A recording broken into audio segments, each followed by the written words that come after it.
Introduction.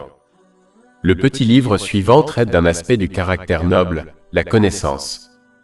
Adopter des caractéristiques positives conduit à la tranquillité d'esprit. Connaissance 1. Dans un hadith trouvé dans Sahih Muslim, numéro 6853, le saint prophète Mohammed, paix et bénédiction d'Allah sur lui, a conseillé que quiconque suit un chemin en quête de connaissance, Allah, l'exalté, lui facilitera le chemin du paradis. Français, cela désigne à la fois un chemin physique que l'on emprunte pour rechercher la connaissance, comme assister à des conférences et à des cours, et un chemin par lequel on cherche la connaissance sans voyage physique. Cela englobe toutes les formes de connaissance comme l'écoute, la lecture, l'étude et l'écriture sur la connaissance. Le chemin vers le paradis comporte de nombreux obstacles qui empêchent le musulman d'y parvenir. Seul celui qui possède la connaissance de ces obstacles et de la façon de les surmonter y parviendra en toute sécurité. De plus, il est facile de comprendre qu'une personne ne peut atteindre une ville dans ce monde sans connaître son emplacement et la route qui y mène. De même, le paradis ne peut être obtenu sans connaître ces choses à son sujet, comme le chemin qui y mène. Les connaissances mentionnées incluent les connaissances mondaines utiles, ainsi que les connaissances religieuses, car les premières aident souvent à rester sincèrement obéissant à Allah, l'exalté. Par exemple, celui qui recherche des connaissances mondaines utiles afin d'obtenir un métier licite, trouvera plus facile d'éviter de gagner des richesses illicites. Cette attitude l'aidera dans son voyage vers le paradis. En outre, le chemin du paradis n'est emprunté que par ceux qui adoptent la piété. Cela implique d'accomplir les commandements d'Allah, l'exalté, de s'abstenir de ses interdictions, d'affronter le destin avec patience selon les traditions du saint prophète Mohammed, sur lui la paix et le salut. La racine de la piété est donc l'acquisition et l'application de la connaissance religieuse. Chapitre 35 Fatir, verset 28. Seuls parmi ses serviteurs craignent Allah et sont doués de savoir. Mais ce qu'il faut retenir, c'est que l'intention d'un musulman qui cherche à acquérir la connaissance et à la mettre en pratique doit être de plaire à Allah, le Très-Haut. Quiconque cherche à acquérir la connaissance religieuse pour une raison matérielle, comme par exemple pour se mettre en valeur, a été averti de l'enfer s'il ne se repent pas sincèrement. Cela a été mis en garde dans un hadith trouvé dans Sunan Ibn Majah, numéro 253. De plus, le musulman doit s'efforcer d'agir selon ses connaissances, car la connaissance sans action n'a aucune valeur ni aucun avantage. C'est comme celui qui possède la connaissance d'un chemin vers la sécurité, mais ne l'emprunte pas et reste au contraire dans une zone pleine de dangers. C'est pourquoi la connaissance peut être divisée en deux catégories. La première est celle où l'on agit selon sa connaissance, ce qui conduit à la piété et à une augmentation de l'obéissance à Allah, l'exalté. La seconde est celle où l'on n'agit pas selon sa connaissance. Ce type n'augmentera pas l'obéissance à Allah, l'exalté. En fait, cela ne fera qu'accroître l'arrogance de l'individu, croyant qu'il est supérieur aux autres, même s'il est comme des ânes qui transportent des livres qui ne lui sont d'aucune utilité. Chapitre 62 Al-Jumu'ah, verset 5. Les ne l'ont pas accepté, n'ont pas agi selon leur connaissance, est comme celui d'un âne qui porte des volumes de livres. Le hadith principal qui nous intéresse ici évoque les bienfaits obtenus par un groupe de musulmans qui étudient et récitent le Saint-Coran dans une mosquée. En effet, la tranquillité et la miséricorde descendront sur eux, les anges les entoureront et Allah, l'exalté, les mentionnera aux anges célestes. Cela indique la vertu de l'étude du Saint-Coran.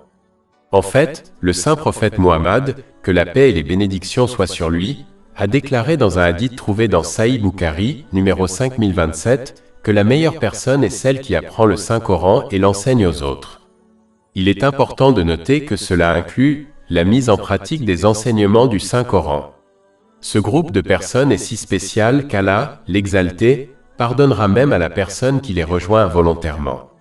Cela est confirmé dans un hadith trouvé dans Sahih Bukhari, numéro 6408. Il est à espérer que ceux qui accomplissent cet acte régulièrement recevront les dons mentionnés plus haut, à savoir la tranquillité et la miséricorde d'Allah, l'exalté, tout au long de leur journée. Quiconque reçoit ces bénédictions trouvera la paix et la facilité dans tous les aspects de sa vie, et lorsqu'il rencontrera une difficulté, ces dons le guideront en toute sécurité. Il est à espérer que quiconque reçoit la compagnie des anges dans ce monde, se verra accorder leur compagnie au moment de sa mort, et dans l'au-delà. Chapitre 41 Fusila, verset 31. Nous, les anges, étions vos alliés dans la vie présente, et le sommes dans l'au-delà. Connaissance 2. Le saint prophète Muhammad, paix et bénédiction d'Allah sur lui, a conseillé dans un hadith trouvé dans Jami at-Tirmidhi, numéro 2645, que lorsqu'Allah, l'exalté, désire donner du bien à quelqu'un, il lui fournit la connaissance islamique. Il ne fait aucun doute que chaque musulman, quelle que soit la force de sa foi, désire le bien dans les deux mondes. Même si de nombreux musulmans croient à tort que le bien qu'ils désirent réside dans la renommée, la richesse, l'autorité, la compagnie et leur carrière, ce hadith montre clairement que le véritable bien durable réside dans l'acquisition et l'application du savoir islamique. Il est important de noter qu'une branche du savoir religieux est le savoir mondain utile par lequel on acquiert une subsistance légale afin de subvenir à ses besoins et à ceux de ses personnes à charge. Même si le saint prophète Muhammad, paix et bénédiction sur lui, a indiqué où se trouve le bien, il est dommage que de nombreux musulmans n'y accordent pas beaucoup d'importance. Dans la plupart des cas, ils s'efforcent seulement d'acquérir le strict minimum de connaissances islamiques afin de remplir leurs devoirs obligatoires et ne parviennent pas à acquérir et à appliquer davantage, comme les traditions du saint prophète Muhammad, paix et bénédiction sur lui. Au lieu de cela, ils consacrent leurs efforts aux choses de ce monde, croyant que le véritable bien se trouve là. Beaucoup de musulmans ne se rendent pas compte que les pieux prédécesseurs devaient voyager pendant des semaines pour apprendre un seul verset ou un hadith du saint prophète Muhammad, sur lui la paix et le salut. Alors qu'aujourd'hui, on peut étudier les enseignements de l'islam sans quitter sa maison. Pourtant, nombreux sont ceux qui ne profitent pas de cette bénédiction accordée aux musulmans d'aujourd'hui. Par son infinie miséricorde, Allah, l'exalté, par l'intermédiaire de son saint prophète Muhammad, sur lui la paix et le salut, a non seulement indiqué où se trouve le véritable bien, mais il a également mis ce bien à portée de main. Le musulman ne doit pas se laisser tromper en pensant que la science islamique n'explique que la manière d'accomplir les rituels et ce qui est illicite ou licite. En réalité, elle enseigne aux gens comment adopter l'attitude et le comportement correct afin qu'ils utilisent correctement tous les bienfaits de ce monde qui leur ont été accordés, pour qu'ils en bénéficient eux-mêmes et pour les autres dans les deux mondes, et qu'ils atteignent ainsi la paix de l'esprit et le succès dans les deux mondes. Le seul qui peut enseigner cela à l'humanité est celui qui a créé et qui sait toutes choses, à savoir Allah, l'exalté. Par conséquent, donner la priorité à l'acquisition et à l'application de la science matérielle plutôt qu'à la science religieuse n'est pas sage. Allah, le Très-Haut, a informé l'humanité de l'endroit où se trouve un trésor éternel enfoui qui peut résoudre tous les problèmes qu'elle peut rencontrer dans les deux mondes. Mais les musulmans n'obtiendront ce bien qu'en luttant pour l'acquérir et en le mettant en pratique. Cela à son tour mènera à la paix et au succès dans les deux mondes. Chapitre 16 en Al, verset 97. Quiconque, homme ou femme, fait une bonne œuvre tout en étant croyant, nous lui ferons vivre une bonne vie, et nous lui donnerons certes une récompense correspondant au meilleur de ses œuvres. Connaissance 3. Dans un hadith du Sahih Muslim numéro 3257, le saint prophète Muhammad, que la paix et les bénédictions soient sur lui, a mis en garde contre le fait de poser trop de questions, car cela mènerait à la destruction des nations passées. Les musulmans devraient plutôt faire ce qui leur a été ordonné, selon leur capacité, et s'abstenir de ce qui leur a été interdit. Les musulmans ne devraient pas adopter cette mentalité, car les personnes qui ont l'habitude de poser trop de questions échouent souvent à remplir leurs devoirs et à acquérir des connaissances utiles, car elles sont trop occupées à poser des questions et à faire des recherches sur des informations moins importantes et parfois sans rapport. Cette mentalité peut également inciter une personne à discuter et à débattre sur ce type de questions. Malheureusement, cette attitude est assez répandue parmi les musulmans d'aujourd'hui, car ils discutent souvent de questions non obligatoires et moins importantes, au lieu de se concentrer sur l'accomplissement de leurs devoirs obligatoires et des traditions établies par le saint prophète Muhammad, paix et bénédiction sur lui, c'est-à-dire de les remplir avec toutes leurs étiquettes et conditions. Le musulman doit plutôt faire des recherches et des questions sur des sujets pertinents et importants à comprendre, tant pour les questions mondaines que religieuses, sinon il suivra les traces des personnes mentionnées dans ce hadith et ne fera que rendre sa propre vie plus difficile. En ce qui concerne la foi, la pertinence est déterminée par le fait de décider si l'apprentissage de quelque chose augmentera son obéissance sincère à Allah, l'exalté. Si ce n'est pas le cas, alors il ne doit pas perdre son temps à rechercher et à apprendre ce morceau de connaissance.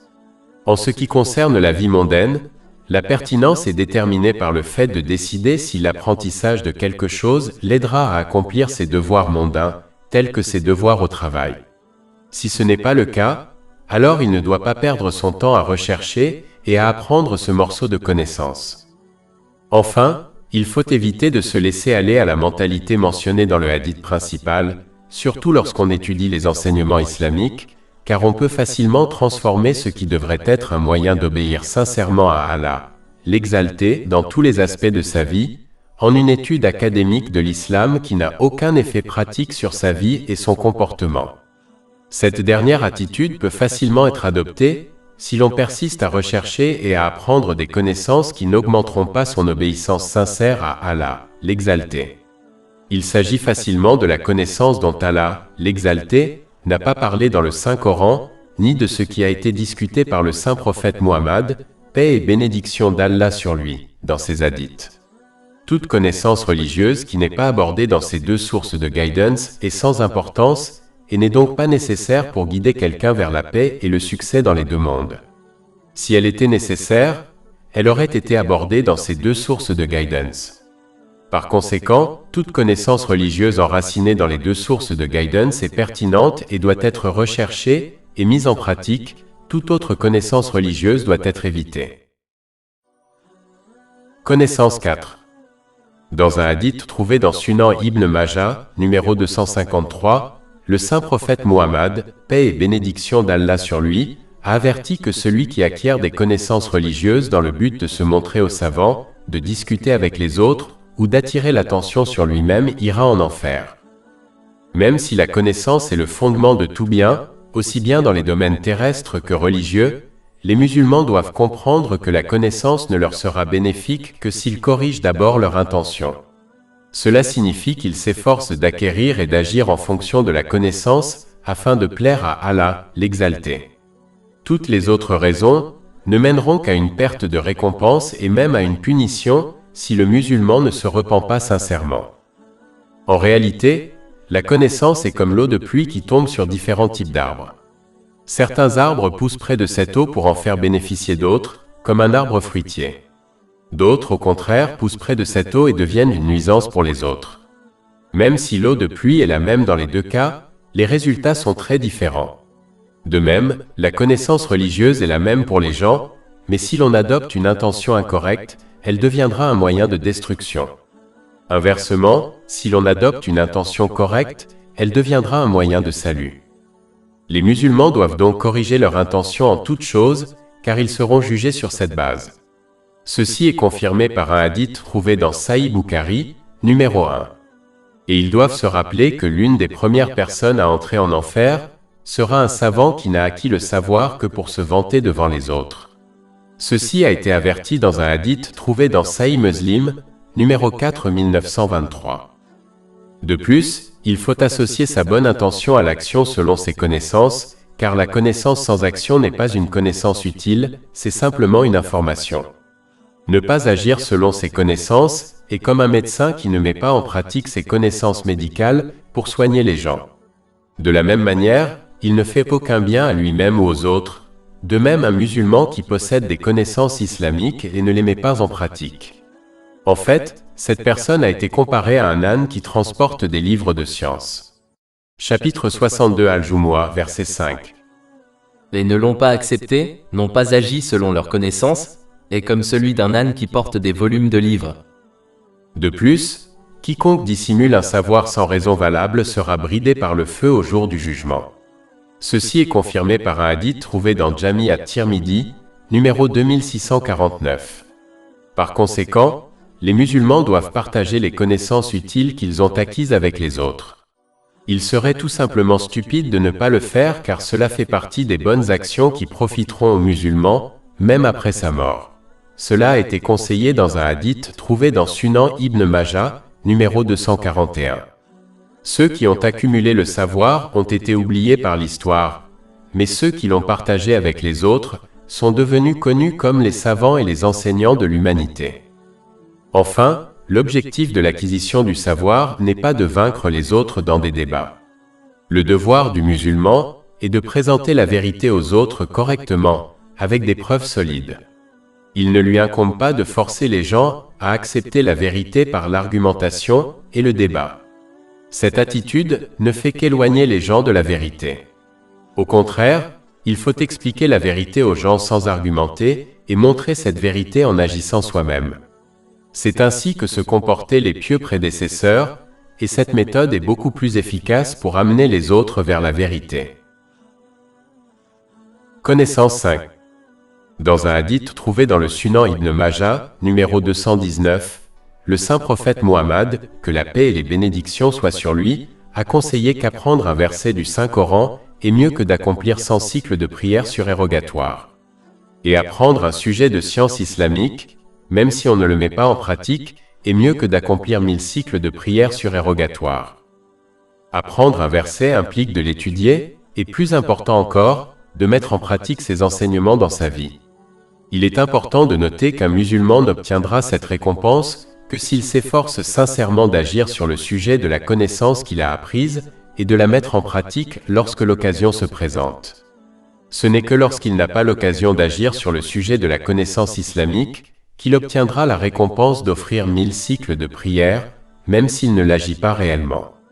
Cela est dû au fait qu'Allah, l'exalté, juge et récompense les gens en fonction de leur intention et accordera donc une récompense à ceux qui agiront sincèrement lorsque l'occasion se présentera. Cela est confirmé dans un hadith trouvé dans Sahih Bukhari, numéro 1.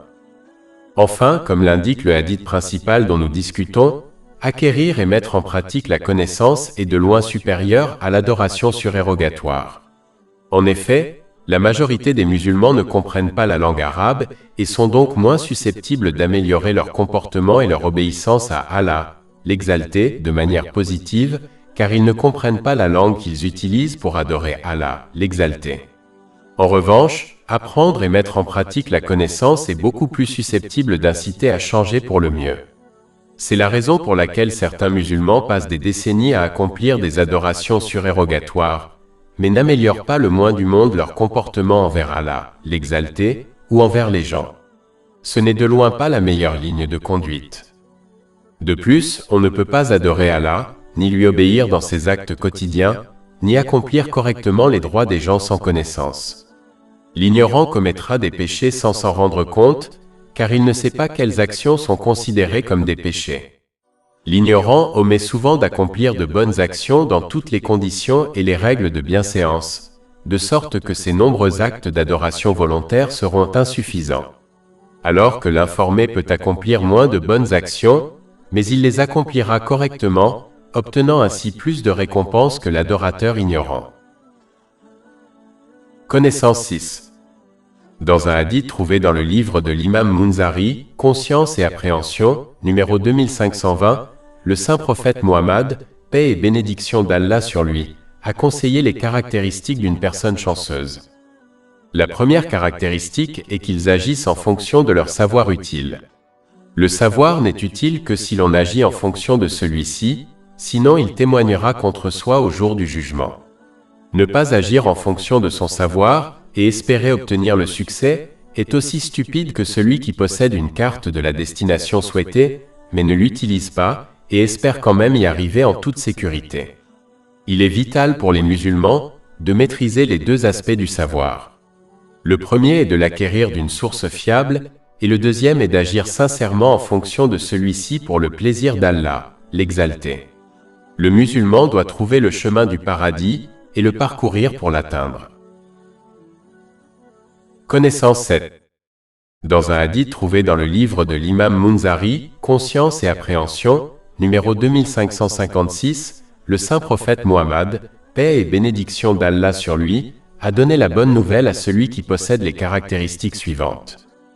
Le dernier point mentionné dans le hadith principal dont nous discutons et que la personne chanceuse est celle qui agit selon ses connaissances.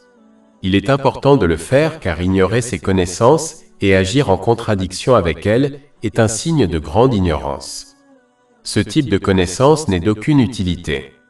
En fait, elle ne témoignera contre une personne que le jour du jugement. La connaissance n'est utile que si elle est correctement mise en pratique, tout comme une carte ne mène à la destination souhaitée que si elle est utilisée.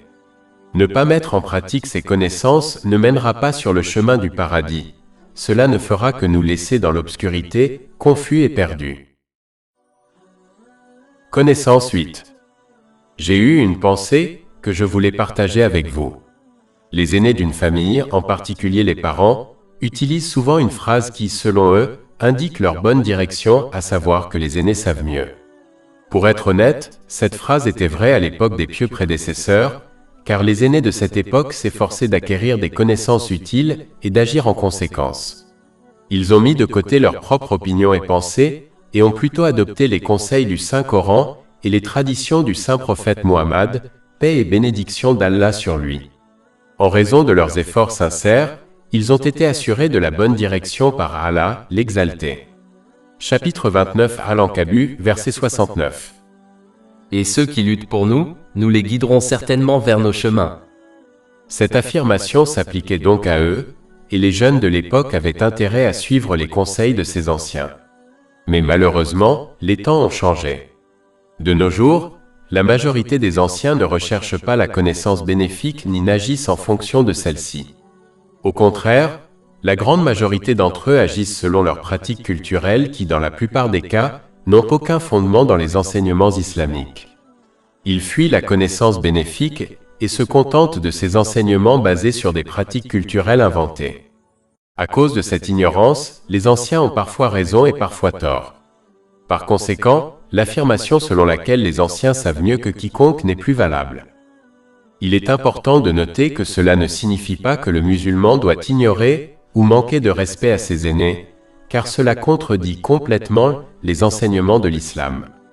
Il doit plutôt s'efforcer d'acquérir une connaissance correcte et bénéfique, écouter les conseils des autres, y compris de ses aînés, puis faire un choix qui est indiqué par l'islam dans toutes ses affaires, même si cela contredit les avis des autres. Un musulman ne doit pas suivre aveuglément ses aînés, car dans la plupart des cas, cela l'éloignera des enseignements de l'islam. Chapitre 6 Al-An'am, verset 116.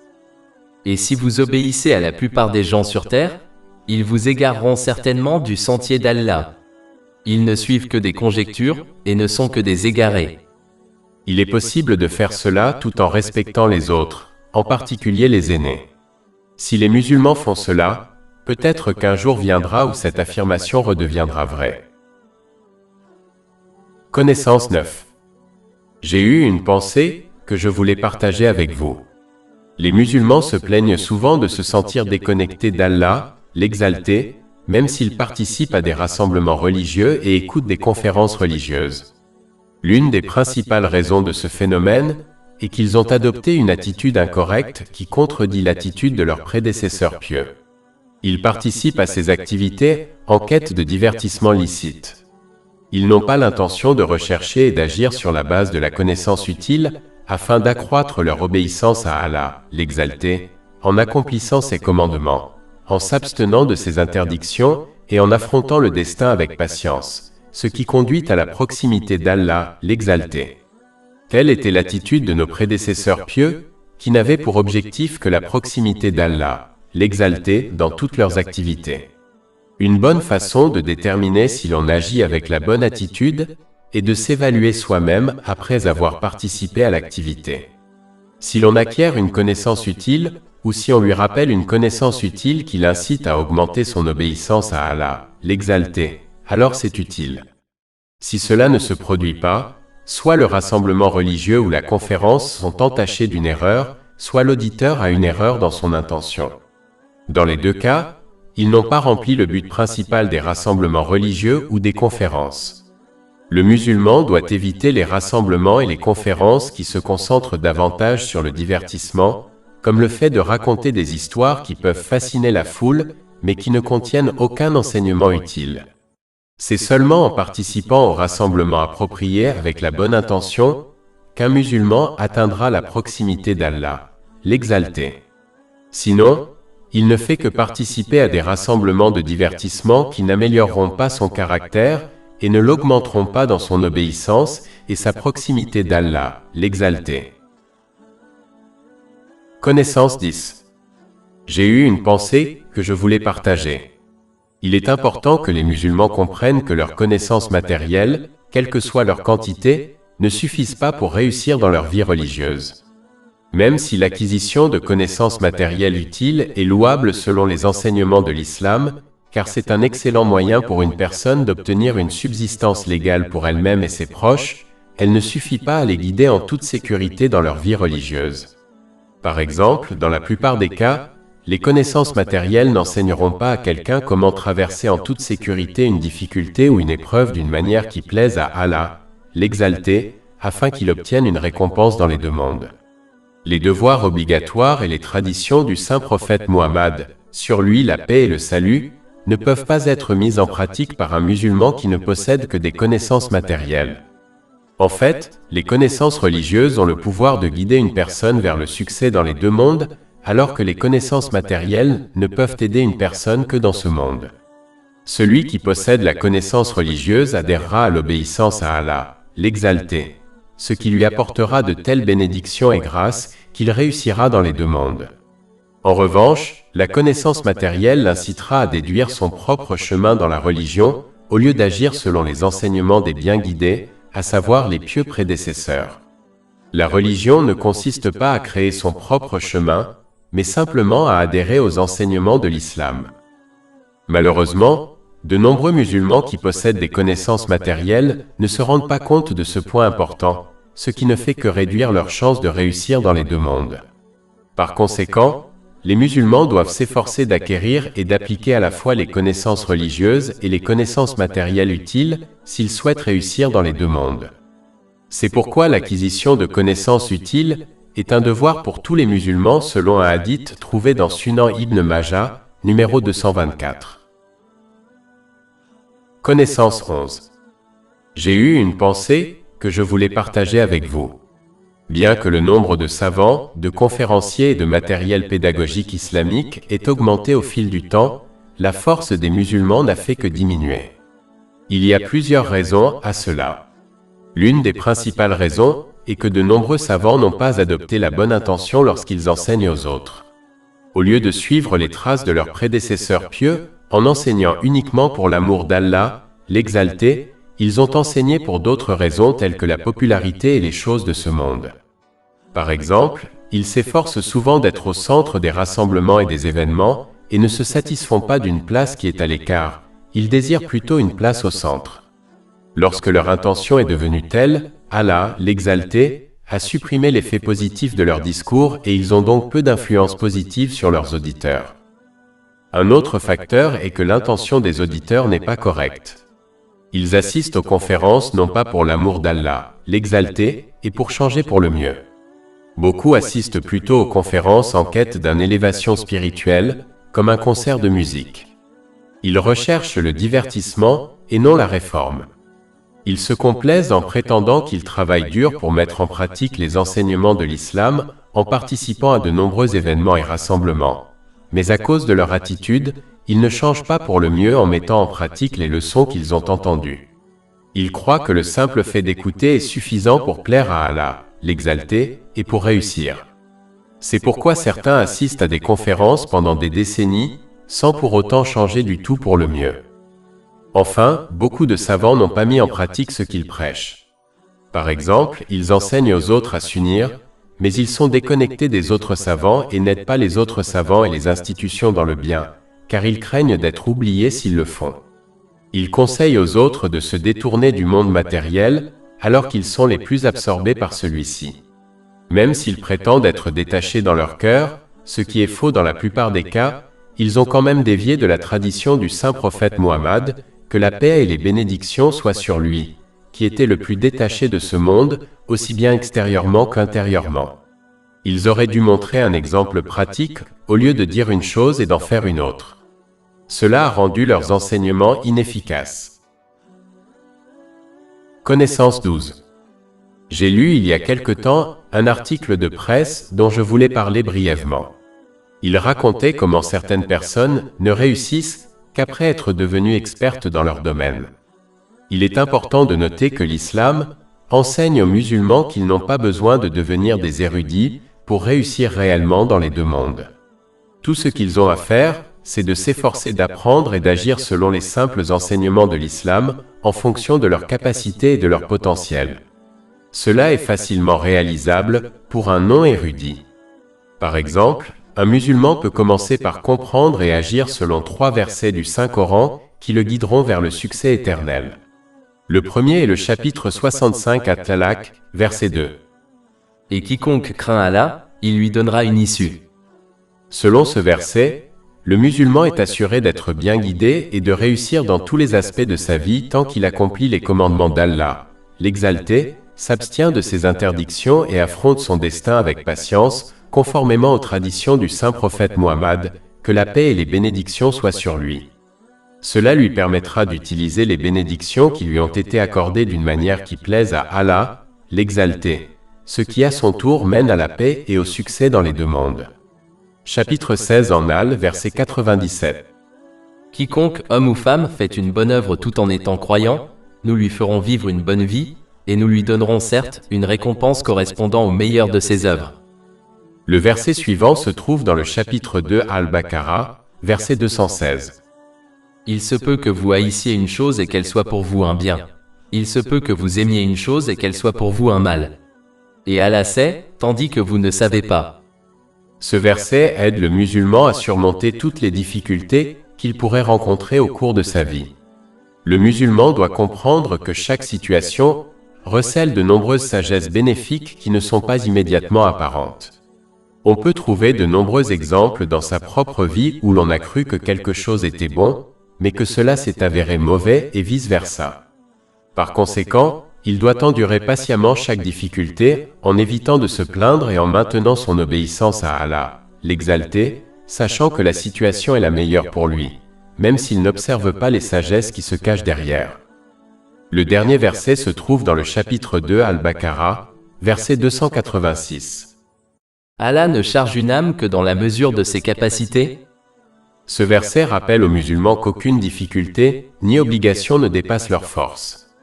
Cette compréhension élimine l'impatience et le désespoir face aux difficultés et inspire la force de surmonter la paresse et d'accomplir leurs devoirs envers Allah, l'exalté et la création. L'islam enseigne des leçons simples mais d'une grande portée que les musulmans doivent étudier et mettre en pratique. Mais ces leçons ne nécessitent pas de devenir un érudit pour réussir, contrairement à de nombreuses choses de ce monde qui nécessitent de devenir un expert avant de pouvoir réussir. Connaissance 13. J'ai lu il y a quelque temps un article de presse dont je voulais parler brièvement. Il faisait état de l'augmentation des échanges d'informations et de connaissances au fil des ans, notamment via les réseaux sociaux. Bien que le nombre de prêcheurs ait augmenté au fil du temps et que l'accès à l'information soit devenu plus facile, la force des musulmans n'a fait que s'affaiblir. L'une des raisons est que de nombreux musulmans ont adopté une mentalité qui les empêche d'apprendre et d'agir selon la connaissance islamique. Ils croient qu'il suffit d'écouter la connaissance islamique pour réussir. C'est un piège du diable qui contredit complètement l'attitude des compagnons, qu'Allah soit satisfait d'eux et des pieux prédécesseurs. Ils n'ont pas seulement écouté la connaissance religieuse, mais ils ont pleinement voulu et accompli cette intention en agissant selon la connaissance qu'ils ont entendue. Ne pas agir de cette façon a entraîné l'affaiblissement de la foi des musulmans. C'est la raison pour laquelle certains musulmans ont passé des décennies à assister à des rassemblements et à des conférences religieuses, sans pour autant changer pour le mieux. Le danger de cette attitude est que les gens finissent par tomber en croyant qu'ils peuvent simplement proclamer l'islam avec leur langue, sans avoir besoin d'écouter ou d'agir selon les enseignements religieux. Les musulmans resteront avec l'ignorance comme guide, ce qui ne les mènera qu'à la destruction. En conclusion, le but de la science islamique n'est pas de divertir les gens. Son but est de guider les gens dans toutes les situations auxquelles ils sont confrontés dans ce monde, afin qu'ils obtiennent la paix de l'esprit dans ce monde et le paradis dans l'autre. Celui qui ne met pas en pratique la science qu'il écoute n'obtiendra pas cette bonne orientation. Son exemple est comme celui qui a reçu des instructions pour un endroit sûr, mais qui ne suit pas ces instructions pour se mettre en sécurité.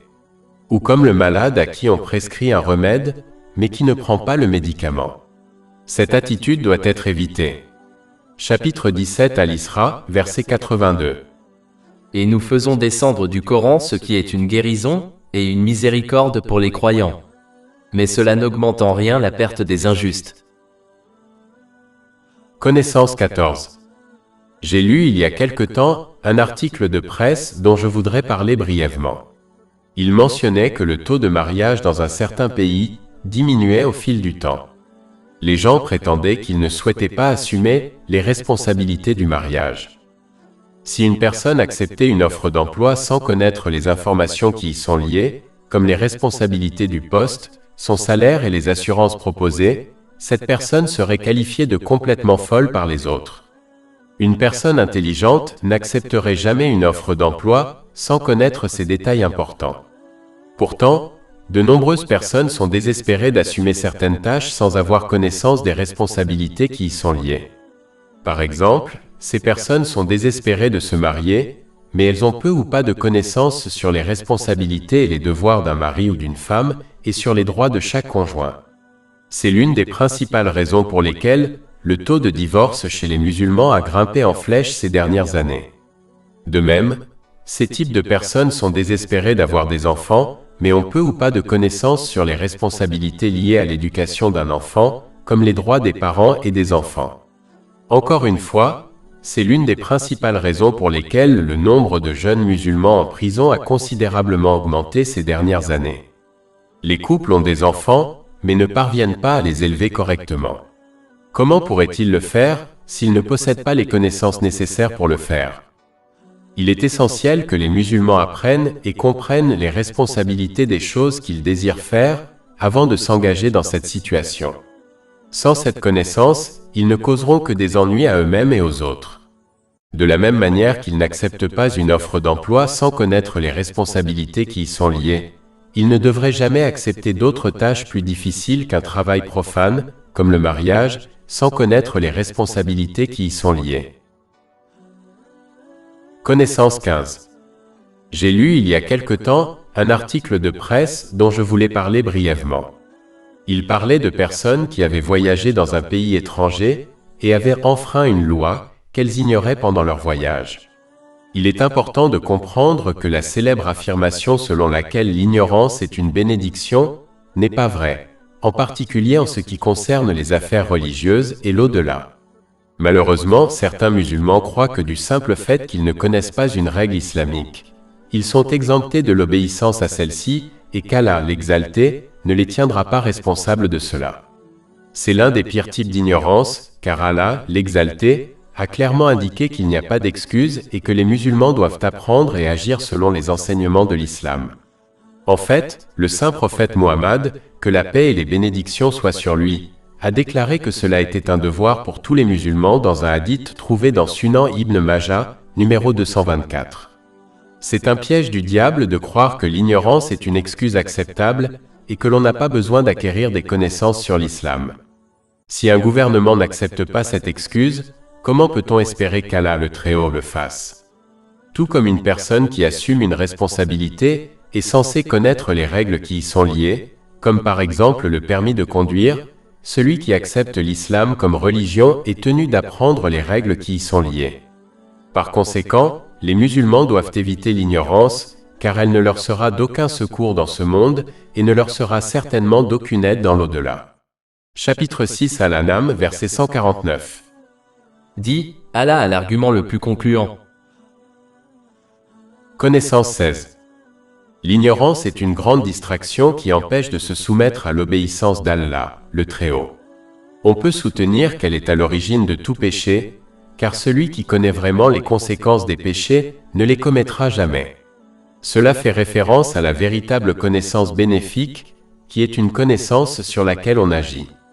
En réalité, toute connaissance qui n'est pas mise en pratique n'est pas une connaissance bénéfique. L'exemple de celui qui se comporte de cette manière est décrit dans le Saint-Coran comme un âne qui transporte des livres de science qui ne lui sont d'aucune utilité. Chapitre 62 Al-Jumu'ah, verset 5. Et ensuite je ne l'ai pas pris sur moi n'a pas agi selon la connaissance, et comme celui d'un âne qui porte des volumes de livres. Une personne qui agit selon ses connaissances commet rarement des erreurs et commet intentionnellement des péchés. En fait, lorsque cela se produit, c'est seulement à cause d'un moment d'ignorance où une personne oublie d'agir selon ses connaissances, ce qui l'amène à pécher. Le saint prophète Mohammed, que la paix et les bénédictions soient sur lui, a souligné une fois la gravité de l'ignorance dans un hadith trouvé dans Jami at-Tirmidhi, numéro 2322. Il a déclaré que tout dans le monde matériel est maudit, sauf le rappel d'Allah, l'exalté, tout ce qui est lié à ce rappel, le savant et l'étudiant en sciences. Cela signifie que toutes les bénédictions du monde matériel deviendront une malédiction pour celui qui est ignorant, car il en fera un mauvais usage, commettant ainsi des péchés. En fait, l'ignorance peut être considérée comme le pire ennemi de l'homme, car elle l'empêche de se protéger du mal et d'obtenir des avantages, ce qui ne peut être obtenu qu'en agissant selon la connaissance. L'ignorant commet des péchés sans en être conscient. Comment peut-on éviter de commettre un péché si l'on ne sait pas ce qui est considéré comme un péché? L'ignorance conduit à négliger ses devoirs obligatoires. Comment peut-on s'acquitter de ses devoirs si l'on n'en est pas conscient? Il est donc du devoir de tout musulman d'acquérir suffisamment de connaissances pour accomplir tous ses devoirs obligatoires et éviter les péchés.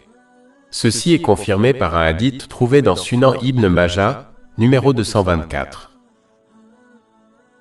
Connaissance 17. L'écoute correcte des enseignements de l'islam est la seule façon de s'y conformer. Il est important de comprendre la différence entre entendre et écouter. Entendre consiste simplement à reconnaître un son avec son esprit, même si l'on ne parvient pas à le comprendre. Par exemple, une personne peut entendre quelqu'un lui crier dessus de très loin, mais elle ne sera pas en mesure de comprendre ce qu'il dit. En revanche, écouter consiste à entendre un son et à le comprendre de sorte que son comportement change. Par exemple, une personne donne une instruction verbale spécifique à une autre personne qui répond de manière appropriée après avoir entendu et compris les instructions. Les musulmans doivent entendre la connaissance islamique et s'efforcer de la comprendre afin qu'elle affecte leur comportement de manière positive. Malheureusement, de nombreux musulmans ne parviennent pas à respecter cette règle en ce qui concerne le Saint-Coran, car ils sont doués pour entendre la récitation du Saint-Coran, mais ne parviennent pas à l'écouter correctement, ce qui implique de comprendre et d'agir en fonction de ses enseignements. Pour conclure, le simple fait d'entendre la parole d'Allah, l'exalté, ne suffit pas pour obtenir le succès. Il faut plutôt s'efforcer de l'écouter véritablement. Connaissance 18. J'ai eu une pensée que je voulais partager. Il est important pour les musulmans qui étudient les enseignements islamiques d'éviter une attitude qui les empêche de tirer profit de leurs études. C'est le cas lorsqu'on étudie les enseignements islamiques avec une attitude purement académique. L'attitude académique est observée chez ceux qui poursuivent la connaissance et la recherche matérielle. La connaissance matérielle que ces étudiants acquièrent n'influence pas la façon dont ils vivent et interagissent avec Allah, l'exalté, ou la création. Il s'agit d'une étude purement académique qui n'a aucune incidence sur la vie quotidienne, le comportement et l'attitude de l'étudiant. Cela peut également se produire chez les étudiants en sciences islamiques. Ils sont fascinés par la connaissance qu'ils acquièrent, mais ne parviennent pas à comprendre les leçons et la morale qui se cachent derrière la connaissance, et par conséquent, la connaissance ne parvient pas à façonner leur caractère, leur comportement et leur vie de manière positive, ce qui leur permet d'accroître leur obéissance sincère à Allah, l'exalté, ce qui implique d'utiliser les bénédictions qui nous ont été accordées de manière à lui plaire. Et leur connaissance ne les encourage pas à respecter les droits des gens, dont le moindre est de traiter les autres comme on souhaite être traité par les autres. Aborder les études islamiques de manière purement académique peut augmenter les connaissances d'une personne, mais cela ne façonnera pas son caractère de manière positive. Cela rend les connaissances qu'ils ont acquises vaines. Chapitre 62 Al-Jumu'ah, verset 5. Et ne l'ont pas accepté, n'ont pas agi selon leur connaissance, et comme celui d'un âne qui porte des volumes de livres. Il faut toujours garder à l'esprit que l'objectif et l'intention de l'étude des enseignements islamiques doivent être d'améliorer son comportement envers Allah, le Très-Haut et les gens. Si cela n'est pas le cas, alors on n'est pas sur le droit chemin et on est donc loin de la bonne direction. Connaissance 19. J'ai eu une pensée que je voulais partager avec vous. De nombreux musulmans ont l'habitude de toujours rechercher, lire et écouter la connaissance islamique provenant de sources autres que le Saint-Coran et les traditions du saint prophète Mohammed, que la paix et les bénédictions soient sur lui. Ils se comportent de cette manière car ils désirent vivre quelque chose de nouveau et de différent, et se comportent donc avec dédain envers les enseignements de ces deux sources de guidance. Mais ils ne parviennent pas à comprendre que la clé de la paix de l'esprit et du succès dans les deux mondes réside dans la compréhension et l'action de ces deux sources de guidance. Cela est indiqué dans de nombreux versets, comme le chapitre 16 en Al, verset 89. Et nous avons fait descendre sur toi le livre comme éclaircissement de toutes choses, comme guide, miséricorde et bonne annonce pour les musulmans. La clarification fait référence à toutes les choses dont on a besoin pour obtenir la paix et le succès dans les deux mondes. Malheureusement, de nombreux prédicateurs musulmans ont adopté cette attitude pour plaire à leur auditoire. Ils consacrent le temps qu'ils devraient consacrer à prêcher directement à partir des deux sources de la guidance, comme le sermon du vendredi, à des événements et des histoires non authentiques provenant de sources alternatives. De plus, la recherche de connaissances auprès de sources alternatives peut conduire à apprendre et à agir sur la base de connaissances non vérifiées et inexactes, car beaucoup de ces histoires et événements tirés d'autres sources ne sont pas authentiques et ont été inventés. Et beaucoup de ces histoires traitent de connaissances et de sujets non pertinents qui ne seront pas remis en question au jour du jugement. De plus, beaucoup de ces histoires et événements sont basés sur des choses qui contredisent les enseignements de l'islam, mais comme ces contradictions sont souvent subtiles, elles sont négligées par la majorité du public. Par exemple, ces histoires mettent souvent en avant le sujet de l'obéissance complète et indiscutable à son maître spirituel, même si ce n'est pas quelque chose que les compagnons, qu'Allah soit satisfait d'eux, faisaient entre eux, même à l'époque des califes bien guidés de l'islam, qu'Allah soit satisfait d'eux. En fait, il existe de nombreux événements authentiques et largement connus où les compagnons, qu'Allah soit satisfait d'eux, ont respectueusement défié la méthode des califes bien guidés, qu'Allah soit satisfait d'eux. Par exemple, Omar ibn Khattab et de nombreux autres compagnons, qu'Allah les agrée, ont respectueusement défié le premier calife de l'islam, Abu Bakr Siddiq, qu'Allah les agrée, lorsqu'il a décidé de combattre les musulmans qui refusaient de faire l'aumône obligatoire. Bien qu'Abu Bakr Siddiq, qu'Allah les agrée, ait eu raison dans sa décision, les autres compagnons, qu'Allah les agrée, ne l'ont pas suivi aveuglément. Au contraire, ils se sont opposés respectueusement à sa décision, jusqu'à ce qu'il leur explique sa décision. Cela a été évoqué dans un hadith trouvé dans Sahih Muslim, numéro 124. L'obéissance totale et incontestable n'appartient qu'à Allah, l'exalté, et à son saint prophète Mohammed, paix et bénédiction d'Allah sur lui, divinement guidé.